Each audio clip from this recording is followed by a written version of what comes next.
Now, the Roma Wine Company of Fresno, California presents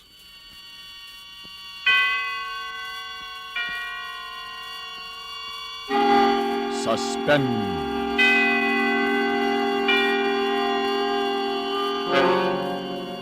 Tonight, Roma Wines bring you the distinguished actor, Mr. George Coulouris, as star in The Last Detail, a suspense play produced, edited, and directed by William Spear. Suspense is presented for your enjoyment by Roma Wines. That's R-O-M-A, Roma Wines. Those excellent California wines that can add so much pleasantness to the way you live, to your happiness in entertaining guests, to your enjoyment of everyday meals. Yes, right now a glassful would be very pleasant as Roma Wines bring you a remarkable tale of suspense. And with The Last Detail, and with the performance of Mr. George Coulouris as Professor Moffat, Roma Wines hope indeed to keep you in suspense. Something escapes me. One small detail in all the incredible events of these last weeks. And without it, the pattern is incomplete. I think I dream about it. Yes, I'm sure I do. But I've lost the ability to reconstruct my dreams. I wake up with only a fragment, a ridiculous shred of my unconscious mind.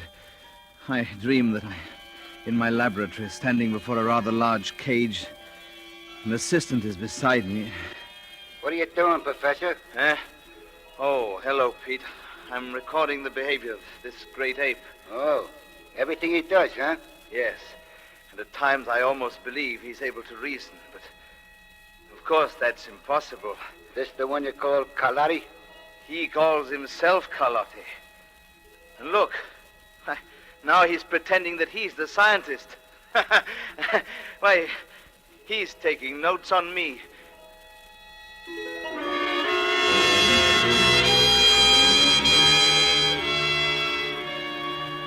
That's all I remember of the dream.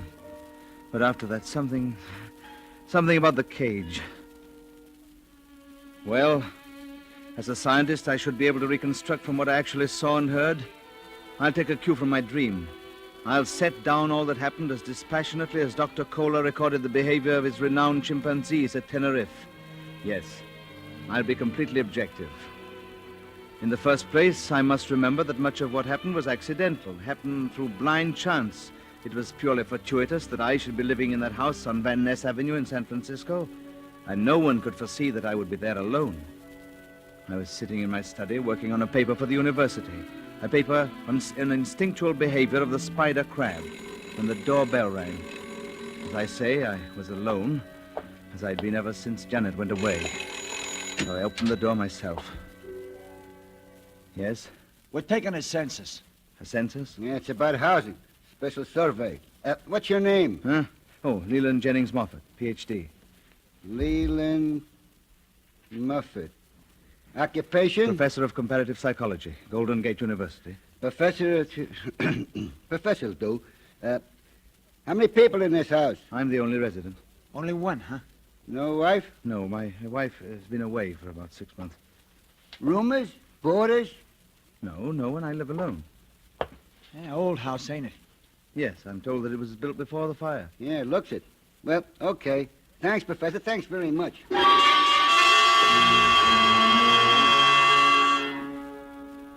Yes, that was the beginning. A week later, I got the letter. Dear Professor Moffat, I'm only an amateur in your field, comparative psychology, but I've made a discovery in my private laboratory which I want you, a foremost authority, to check for me. If you find my observations have been correct, I'd also like you to take full credit for the discovery, since I dislike publicity. To avoid premature and adverse notice, please tell no one about this, but phone me collect for information. Anthony Carlotti, Carlotti Realty, Los Angeles. Well, Janet would have been wary of such a letter, but I suppose the one weakness of a higher intelligence is that it's slow to simple animal suspicion. Well, in any case, I phoned Mr. Carlotti at once. His secretary told me that if I caught the morning plane, Mr. Carlotti would meet me at the airport in Los Angeles. Pardon me, you Professor Moffat? Eh? Oh, yes, Mr. Carlotti? No, I'm just one of the boys. I was sent to pick you up. Oh, thank you very much. You work for Mr. Carlotti? I guess you'd call it that. This bag yours? Yes, yes. I got a car right over there. Let's make it snappy. Fine, fine. I wonder... Have I met you somewhere before, Mr... Just call me Pete. You might have. I've been here and there. Well, I don't suppose it's likely, but you look very familiar. There's a million mugs like mine, Professor. Here. You ride in the back. Very well. Oh, my, this is luxury. For the boss, nothing but the best. All set? Yes, all set. Tell me, do we have far to go? Huh? Oh, no, not far. The boss is in Bel Air. Bel Air, he lives there? Sure. Some layout he's got. Quite a change for you, Professor. What? Oh, well, you're one of the census takers. You were at my house last week. Look, Professor, I made a slip. Forget it, will you? Why should I forget it? It's the boss. I wouldn't want the boss to know, you see? Oh, you were trying another job, is that it? Yeah, something like that. I was trying another job.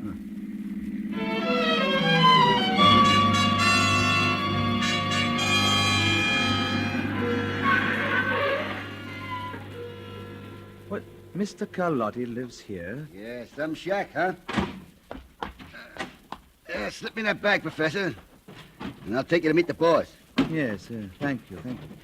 Well, is his laboratory here in the house? His which? Well, his laboratory, where he conducts his experiments. Oh, no, he doesn't do an experiment here. Come on. Some layout, huh? Swimming pool, all them flowers. Yes, in the house. We must have 20 or more rooms. Oh, closer to 30, I bet. After you, Professor. Oh, thank you. Ah, you nosy. Where's Papa? He's waiting for you, inside. Oh, this way, Professor. He calls this the study. Hey, boss. Close the door, Pete. As you leave. Sure, boss. This is the professor, Professor Moffat. I'll be outside. So, Professor Moffat, well, come in, sit down. You have no idea how happy this makes me. Oh, thank you, Mr. Carlotti. I'm glad to be here. You touched on my one weakness. I bet I did. Yes, when you said on the phone you have something on conditioned reflexes, well, that's rather my specialty. It's my hobby. Your hobby? Oh, you're too modest, Professor. Oh, just the other day, I was rereading this. The report of your experiments with frogs. Oh. There's nothing to compare with it. Oh, well, frankly, I do consider that a contribution to the field. Well, why do you suppose I called on you to check on my experiments? But you mean because of that pamphlet? Exactly. I wouldn't trust anyone else. Oh, well, I confess that I'm extremely curious to see what you're doing. You only hinted I on... can't tell you any more until we get to the laboratory. I'll take you there after dinner. Oh, I hoped that sooner, but... Well, Professor, since I'm only an amateur scientist, my business comes first. I have 2 or 3 appointments. Oh, yes, of course. So if your you don't business. mind waiting here, I'll come back and get you. There are books and radio, drinks in the cabinet. If you want anything else, you just punch the button, okay? Oh, yes, I'll be very comfortable. Fine. I won't be long. An hour or so. And then, Professor, you'll really learn something about reflexes. I guarantee it.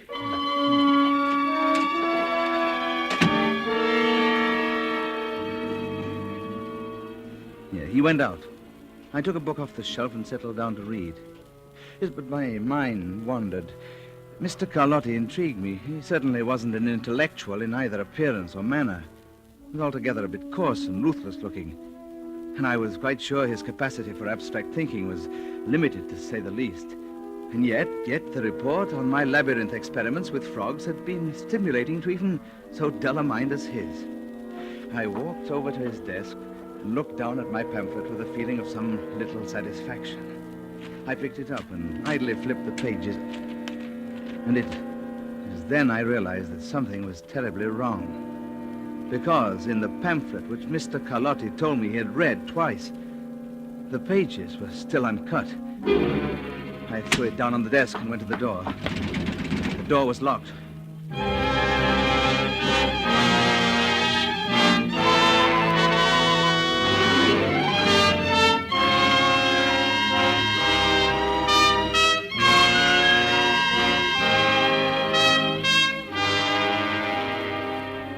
For Suspense, Roma Wines are bringing you a star, Mr. George Coulouris, in The Last Detail, by Eleanor Beeson and Harriet Krause, which is Roma Wines' presentation tonight of Suspense.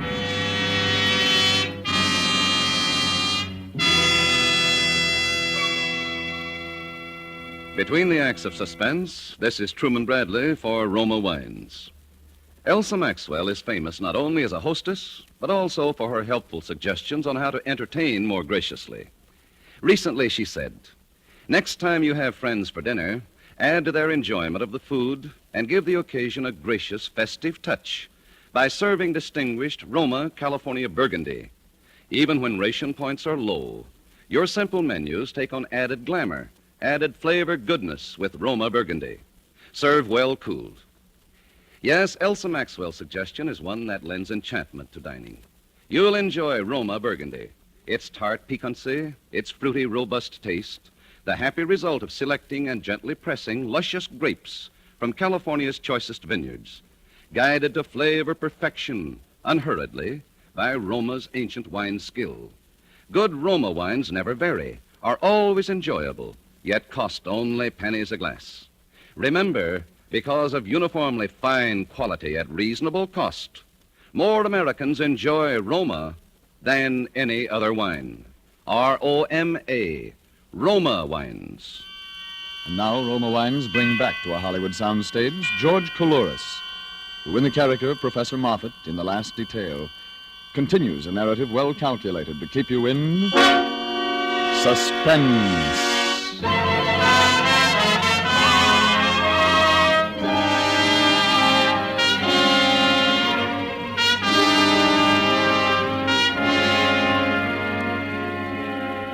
I regret to say it, but when I found that door locked, I actually lost my temper. Open this door. Do you hear? Open the door. Let me out. Mr. Carlotti. Pete. You can't keep me in here. I'll call the police. Let me out. Oh. Well, Mr. Carlotti. There's something wrong, Professor. Look here. Why is this door locked? Locked, is it? Oh, it has a spring lock, and I'm afraid the spring is weak. I thought it had been fixed. I rang the buzzer, pounded on the door, but no one came. Oh, I'm terribly sorry to have kept you waiting. You've done more than keep me waiting, Mr. Carlotti. You've thoroughly annoyed and angered me. Oh. What's going on? Why did you bring me down here? Why, to make experiments. Oh, yes, but my pamphlet. You said you'd read it twice. Well? The pages haven't even been cut. Look. Oh, not that copy. That's a copy I'm sending to a friend. Another fan of yours, Professor. My copy is in my reference library at the laboratory. Oh, I'm awfully sorry you misunderstood. Oh, I'm not sure I've misunderstood. Well, what about this trip to your laboratory? Well, we go there now. Pete has a car outside, and I've invited a friend of mine to go with us. His name is Sam Schwartz. I think you two will have a great deal in common. Well, Professor? Oh, well, all right. Let's hurry then. I want to take the plane back tomorrow, and I also want a good night's sleep. Well, I give you my word you'll be in San Francisco tomorrow, Professor. And a good night's sleep? Why, you'll have time to spare.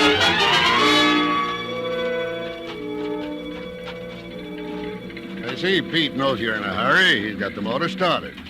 Here, you're riding back with me, Professor.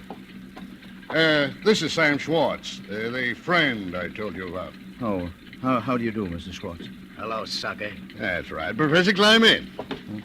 I forgot to say that Sam tries to be funny. Well, we're ready, Pete. Let's roll. Okay, boy. And, the boy up there with Pete is Nosy. I don't think you know him, Professor. Why, I believe I've seen him somewhere. What's the matter, Sam? Cat got your tongue? Why don't you make yama with the Professor? Ah, nuts. Sam isn't feeling too well tonight, Professor.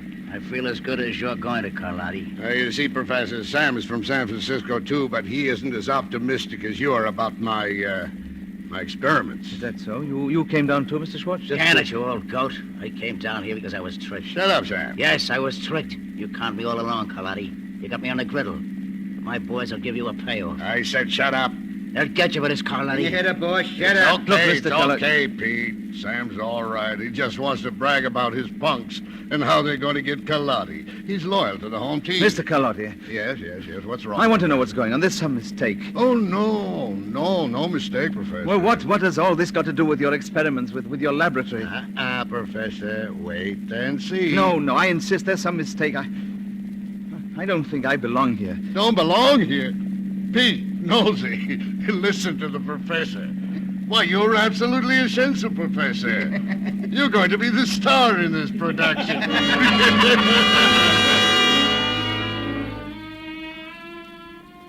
I knew then that events had gotten rather beyond me. So I sat back and began to think, to sort out the facts of my situation in order to be able to deal with them rationally, scientifically. Nosey, the other man with Pete, I knew now was the second census taker. And it was apparent to me that I was part of some plan of Carlotti's, that Carlotti was, after all, what he appeared to be, a ruthless, stupid man. Well, at any rate, I would be able to outthink him. The car swung off the highway and pulled up in front of a closed gate over which there was a sign that said rear entrance. A man in a guard's uniform opened the gate, and as our car went through, Carlotti leaned out and said, "Nice going, Mike." The headlights were switched off.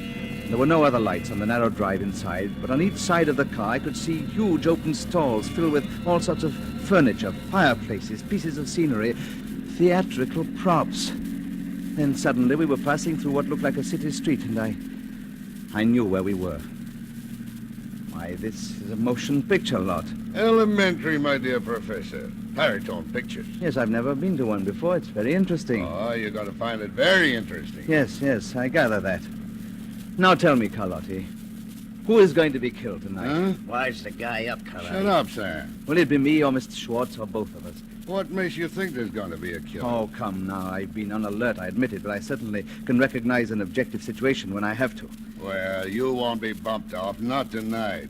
But my friend Sammy here... Why don't you just drill me? What's all the trimmings? You know how I like things, Sam, a little gaudy. Oh, and I am the trimmings, is that it? You, Professor, are the works, because you're going to kill Sam. Oh, you nonsense. Well, you won't really pull the trigger, but you'll look the part. What on earth are you talking? Now, see now, Professor. Now, on the right, another street. Now, do you know this city? What?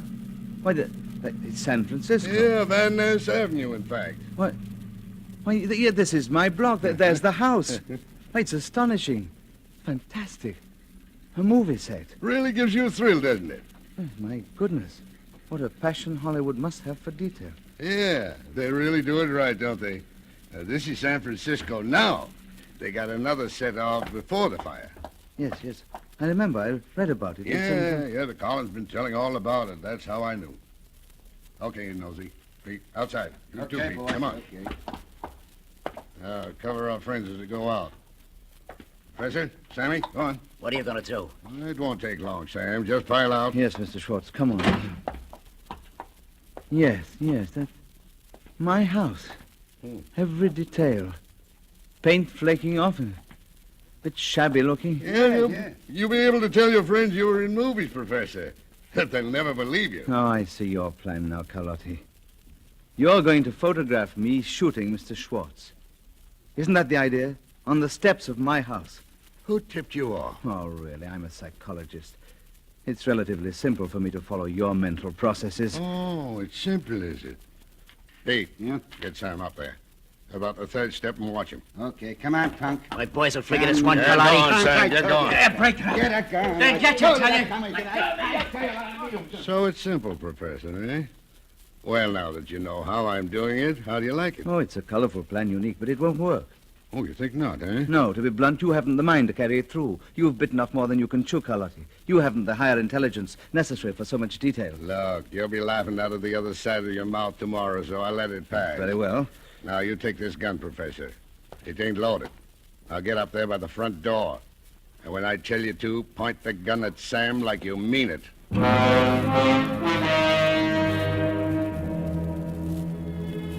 As I climbed the steps of the set, I was filled with an enormous valid amusement. Carlotti's plan was so ornate, so melodramatic. I could picture his self-satisfaction when he first thought of it, the immature pleasure he'd derived from working out the details. And I could picture the blind, stupefied obedience of Pete and Nosey when they went to San Francisco to find the right house on Van Ness Avenue. Mine was right, because I lived alone. But mine was also wrong, because I was trained for detail, trained to see and evaluate. Yes, it was like the reasoning of a human being pitted against that of a fairly adaptable chimpanzee.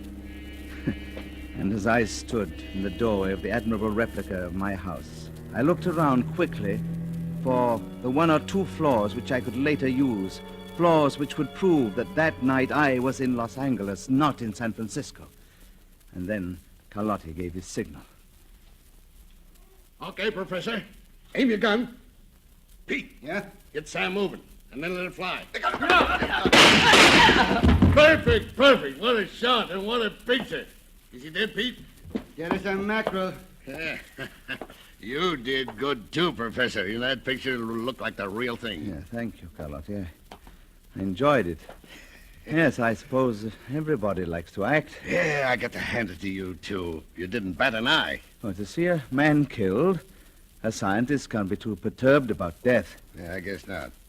Pete, get the late Mr. Schwartz into the car and watch the blood. It won't be a trap, boss. I got the coat under him right away. Now, Professor, I promised I'd get you home. No? Oh, Pete's going to drive me there. All the way to San Francisco? Sure. We've got to have Sammy found up there, don't we? Oh, of course. Yeah. Well, so I figured you'd better go along for the ride.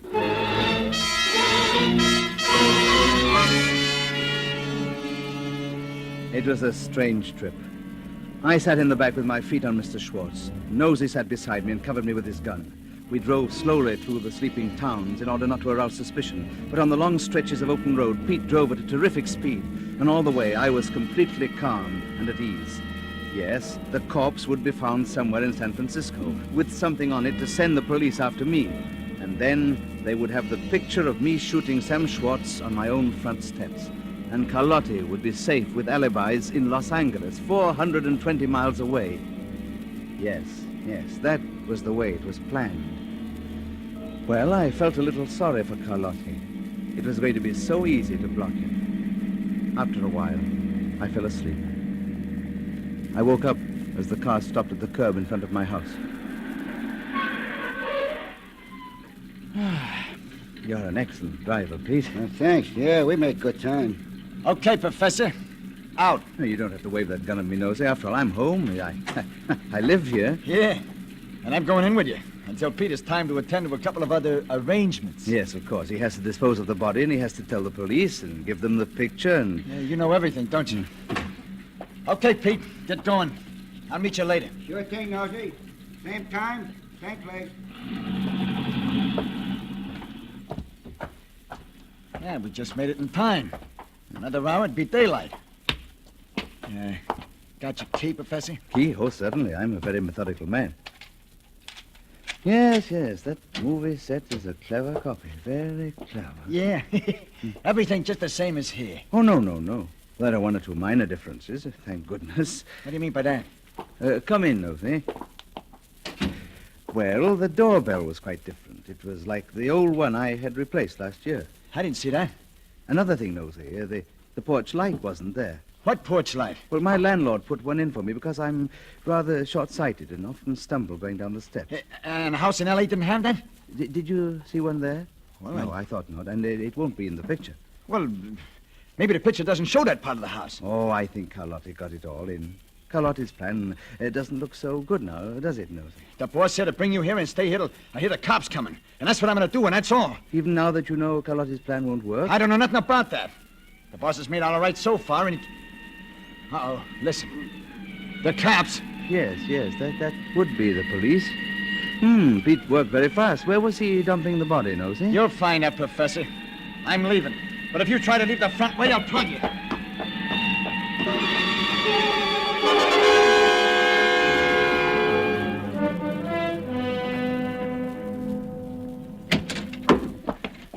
Yes. Come in, gentlemen. I was expecting you.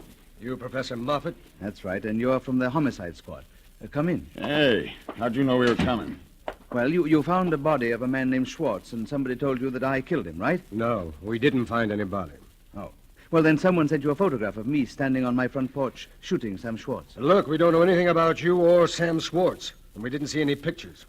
Oh, then why are you here at this ungodly hour? We got a phone call. A phone call? Sure. Someone phoned in that you had a body here, so we came to check. Here? A body here? In this house? That's right. We always check these calls, even though a lot of them are from crackpots.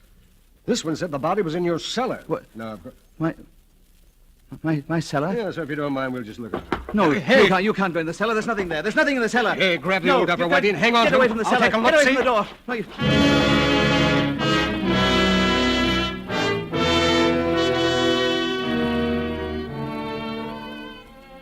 Then I knew it was no use.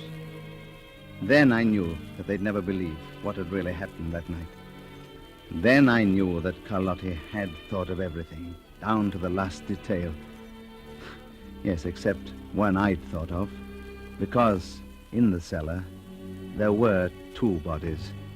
The body of Sam Schwartz that Pete had put there that night, and the body of Janet, my wife, whom I'd murdered 6 months before. Yes, now I remember my dream, the rest of it. I'm standing in my laboratory beside a cage. Only I'm in the cage, and I'm watching Carlotti. And Pete is there, and Carlotti is talking. Okay, Pete, lock him up. I've seen all I want to for today. He gives me the willies. Funny to watch these apes, boss. Sometimes they're almost human. Yeah. Look at him now. He's pretending he's taking notes on us. He's pretending he's a professor.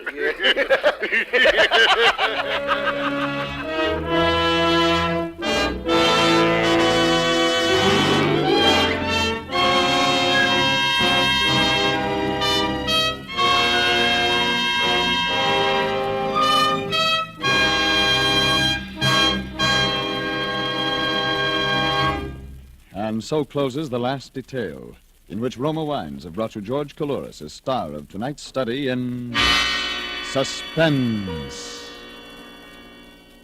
Before Mr. Coulouris returns to the microphone, this is Truman Bradley with a word for Roma Wines, the sponsor of Suspense.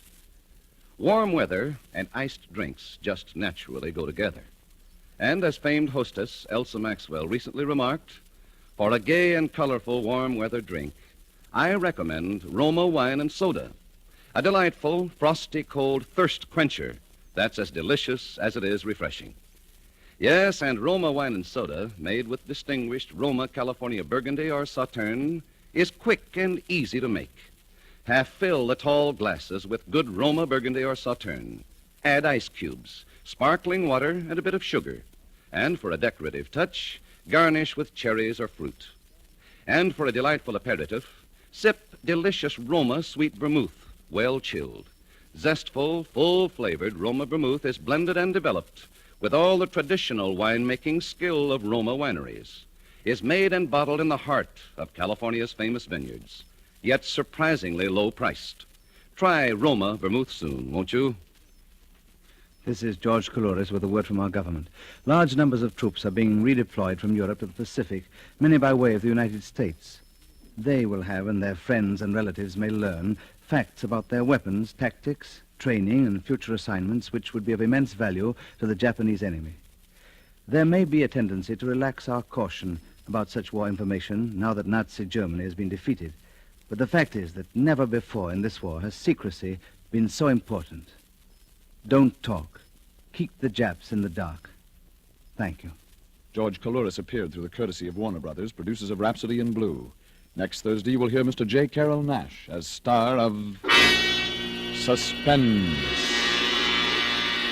Presented by Roma Wines, R-O-M-A, made in California for enjoyment throughout the world. This is CBS, the Columbia Broadcasting System.